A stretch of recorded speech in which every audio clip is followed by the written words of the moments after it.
अपराधों के लिए दोष सिद्धि के संबंध में संरक्षण।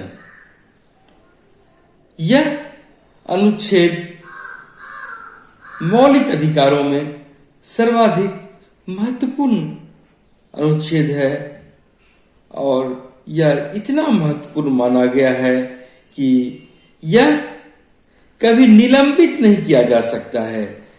यहां तक कि इसकी महत्ता को देखते हुए 44वें संशोधन के तहत ऐसा प्रावधान कर दिया गया कि अनुच्छेद 20 के प्रावधान अपराधों के लिए दोष सिद्धि के संबंध में संरक्षण को आपातकाल के दौरान भी अनुच्छेद 359 के तहत निलंबित नहीं किया जा सकता है। अनुच्छेद 20 में भी 3 तरह की बातें कही गई है, 3 इसके खंड हैं। अनुच्छेद 20(1) के तहत कोई कानून भूतलक्षी प्रभाव से लागू नहीं होगा, अर्थात घटना के पश्चात कोई कानून बनाया जाता है तो यह प्रतिसिद्ध होता है।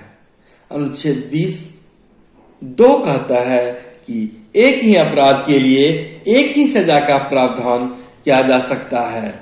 दोहरे अभियोजन और दंड से उन्मुक्ति की बात कही गई है और अनुच्छेद 20(3) के तहत अभियुक्त को स्वयं अपने विरुद्ध साक्ष्य देने के लिए बाध्य नहीं किया जा सकता है।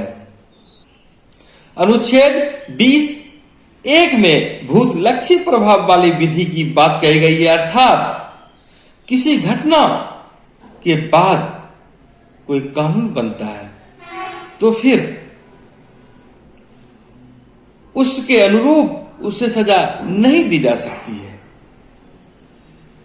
अनुच्छेद 20(1) में कहा गया है किसी व्यक्ति को किसी अपराध के लिए तब तक सिद्ध दोष नहीं ठहराया जाएगा जब तक कि उसने ऐसा कोई कार्य करने के समय अपराध के रूप में आरोपित है किसी प्रवृत्ति विधि का अतिक्रमण नहीं किया है या वह उससे अधिक शास्ति का भागी नहीं होगा जो उस अपराध के किए जाने के समय प्रवृत्ति विधि के अधीन अधिरोपित की जा सकती है।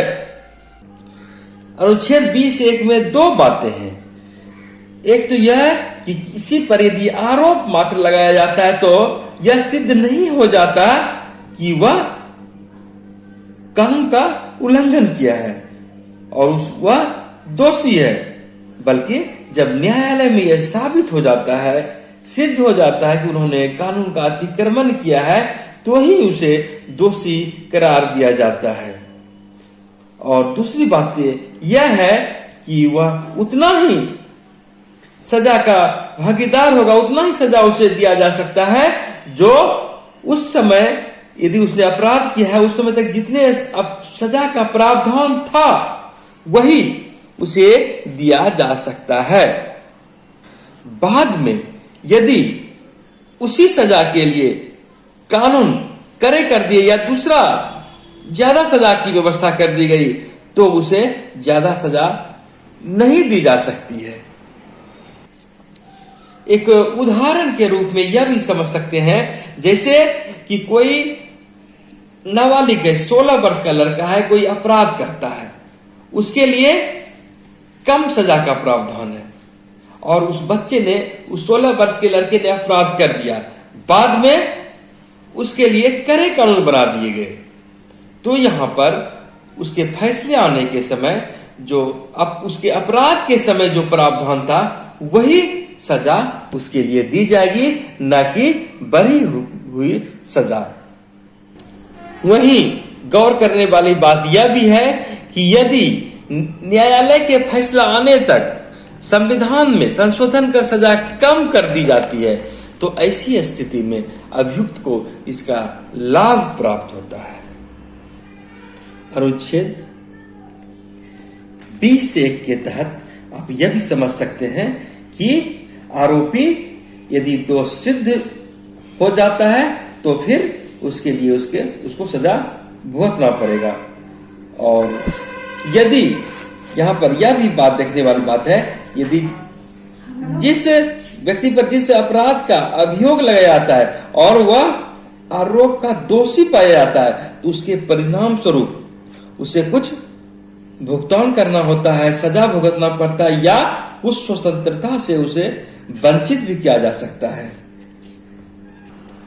अनुच्छेद 20(2) के तहत प्रावधान है कि एक अपराध के लिए एक ही सजा, अर्थात आप इसे इस रूप में भी समझ सकते हैं कि एक व्यक्ति को एक अपराध के लिए एक बार से अधिक अभियोजित और दंडित नहीं किया जा सकता है। यदि किसी व्यक्ति को किसी बात के लिए, किसी विशेष बात के लिए पूर्व में अभियोजित और दंडित किया जा चुका होता है और उसी अपराध के लिए उसके पश्चात कभी उसे दंड नहीं दिया जा सकता, ऐसी दोहरी दंड की व्यवस्था यहां नहीं है। और इसका कभी कभी उदाहरण आप किसी फिल्मों में देखते होंगे कि किसी नायक को खलनायक को मारने के लिए सजा दे दी गई, उसने सजा भी काट ली, और जब बाद में आता है देखता है कि वो आदमी तो जीवित है, वहां पर उसकी वो हत्या भी कर देता है। बाद में न्यायालय जाता है तो वहां पर फिर जब उसी बात के लिए, उसी व्यक्ति की हत्या के लिए तो वह सजा चूंकि पहले काट चुका है, अतः उसके बाद उसे सजा कैसे दी जा सकती है। यही चीज यहां भी होती है कि एक ही बात के लिए, एक ही अपराध के लिए 2 बार सजा नहीं दी जा सकती है।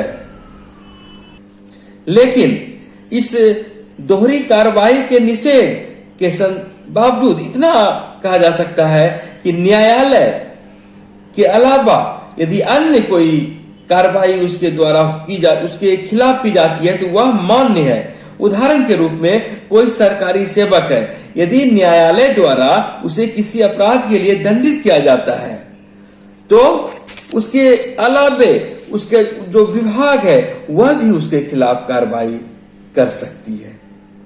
और इसी तरह यदि विभाग के कार्रवाई द्वारा उसे दंडित किया जाता है तो बाद में न्यायालय द्वारा भी उसे दोषी करार दिया जा सकता है। अनुच्छेद 20(3) को देखें तो अपने ही विरुद्ध साक्ष्य देने के लिए बाध्य नहीं किया जा सकता है। अर्थात आपराधिक कानून के निर्णय की दुनिया को देखें, विधि के मानदंड को देखें तो यह इस अवधारणा पर आधारित है कि प्रत्येक व्यक्ति निर्दोष है और अभियोग पक्ष को उसका दोष सिद्ध करना होगा। जिस किसी व्यक्ति पर अपराध का अभियोग लगाया जाता है उसे अपनी इच्छा के विरुद्ध बयान देने के लिए बाध्य नहीं किया जा सकता है। आप यह भी समझ सकते हैं कि पुलिस के द्वारा यदि किसी को रिमांड पर लिया जाता है, वहां पर उनसे कुछ कबूलवा भी लिया जाता है, तो भी उसे साक्ष्य नहीं माना जा सकता है जब तक कि वह न्यायालय में अपनी बात न कबूल कर ले। और इसके साथ साथ यह भी है, उसे किसी भी तरह से बाध्य नहीं किया जा सकता है किसी भी प्रकार की मानसिक यातना या किसी प्रकार का जबरदस्ती, अत्याचार, भय दिखाकर उनसे किसी भी प्रकार का साक्ष्य नहीं लिया जा सकता है। एक मामला था नंदनी सतपथी बनाम पीएल दानी AIR 1978। इसमें तो यहां तक का मामला हुआ था कि पुलिस ने उन्हें कुछ कहने के लिए बाध्य किया। पुलिस उससे कुछ पूछा तो पुलिस की ओर से जो प्रश्न दिया गया था उसका उत्तर उनसे मांगा गया था, लेकिन उसने उत्तर देने से मना कर दिया गया। उसके विरुद्ध पुलिस ने सेक्शन 179 का धारा लगा दिया जो कि अपराध की श्रेणी में आता है। लेकिन वहां पर सर्वोच्च न्यायालय ने नंदनी के पक्ष में फैसला दिया और सर्वोच्च न्यायालय ने इस अनुच्छेद 20(3) का दायरा को बढ़ाते हुए कहा, इसकी व्यापकता के बारे में बताते हुए कहा कि किसी को अपने भी विरुद्ध गवाह देने के लिए बाध्य नहीं किया जा सकता है। यहां तक कि अभियुक्त को यह भी बताया जाना चाहिए कि उसे उसके किसी भी प्रश्न का उत्तर देने से पहले वकील को बुलाने का अधिकार है। वह अपने वकील के सामने अपना बात पुलिस के लिए रख सकता है। यहां पर अनुच्छेद 20(3) के तहत जहां संरक्षण प्राप्त है व्यक्ति को, अभियुक्त को अपने विरुद्ध साक्ष्य देने के लिए बाध्य किए जाने के विरुद्ध उन्मुक्ति प्राप्त है, वहीं अनुच्छेद 20(3) के तहत अभियुक्त को एक विशेषाधिकार भी प्रदान किया गया है कि यदि वह चाहे तो इसे छोड़ सकता है। अर्थात कहने का तात्पर्य है कि यदि वह चाहे तो अपनी इच्छा से स्वयं के विरुद्ध साक्ष्य दे सकता है। अपनी इच्छा से यदि वह तैयार हो जाए तो वह अपने विरुद्ध साक्ष्य दे सकता है और यह इस अनुच्छेद का उल्लंघन नहीं होता है। इस बात का जिक्र लक्ष्मीपत चौरसिया बनाम महाराष्ट्र AR 1918 SC 938 में आता है। कोई व्यक्ति चाहे तो अपना अपराध कबूल कर सकता है। यहां पर यह भी समझ लें कि साक्ष्य दो प्रकार के होते हैं, एक मौखिक, दूसरा दस्तावेज के रूप में। मौखिक साक्ष्य देने के लिए किसी को बाध्य नहीं किया जाता अभियुक्त को, वहीं दूसरी बातें होती है दस्तावेज के रूप में। यह आपको दिखाना पड़ता है, यह अभियुक्त को दिखाना पड़ता है यदि उससे मांग की जाती है किसी अभिलेखीय साक्ष्य के रूप में, जो होता है कोई भौतिक विषय के रूप में होता है, या अंगूठा का निशान हो, या आपका हस्ताक्षर हो, रक्त की जांच हो, कोई प्रदर्शनी जैसी कोई बात हो, तो इस तरह की दस्तावेज का जिक्र आपको करना पड़ता है।